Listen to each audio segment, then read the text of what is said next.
This is a terrifying movie when you think about it carefully. The girl woke up in the hospital and was horrified to find that she could not see anything. She only heard the doctor saying that the corrosive liquid had caused her permanent blindness. She remembered that she was sprayed with an unknown potion on her way home last night, and then she became like this. Who is harming her? She asked the police, but the police didn't find any clues. She contacted her family, but none of the calls went through. Only one relative living abroad arranged for her to return to work and a luxurious apartment for no reason. There is a spacious living room, an exquisite kitchen, and close to the neighborhood. It sounds very lively, but to the girl, it's all just darkness. The caregiver not only takes care of her daily life, but also teaches her how to use dictation software and blindness to adapt to the life of the blind. One day, the caregiver gave her a parrot as a pet. The girl asked what color it was. This was a hint that everything the girl can see now is only based on her imagination and the caregiver's description. No one knows whether it is true or false. After living there for a few days, the girl found suspicious points in the room.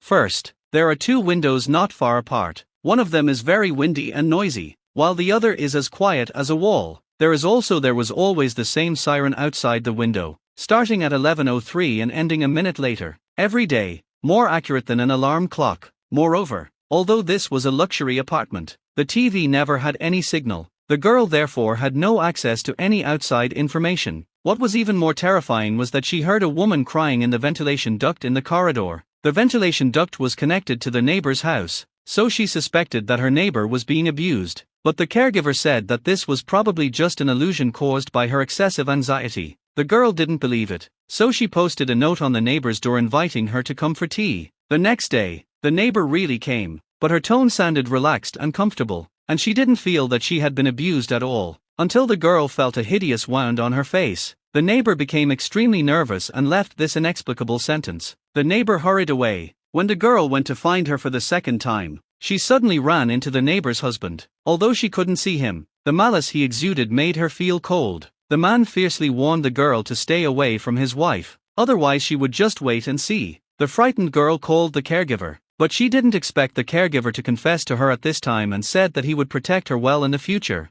The girl was very resistant to this weird love, and the caregiver had to leave disappointed. But after a while, there was a noise in the living room, and a masked policeman broke in. He pushed the girl against the wall and strangled her to death. When the girl woke up, the caregiver asked her what happened. The girl was confused because she felt that the person who attacked her tonight was the same person who hurt her eyes. But the police said that he had checked the surveillance and no one entered the girl's room tonight. Could this be another illusion of his? Dark days passed one after another, and the girl fell into deep fear and self-doubt. Finally, on this day, she walked to the balcony, climbed over the railing and jumped down.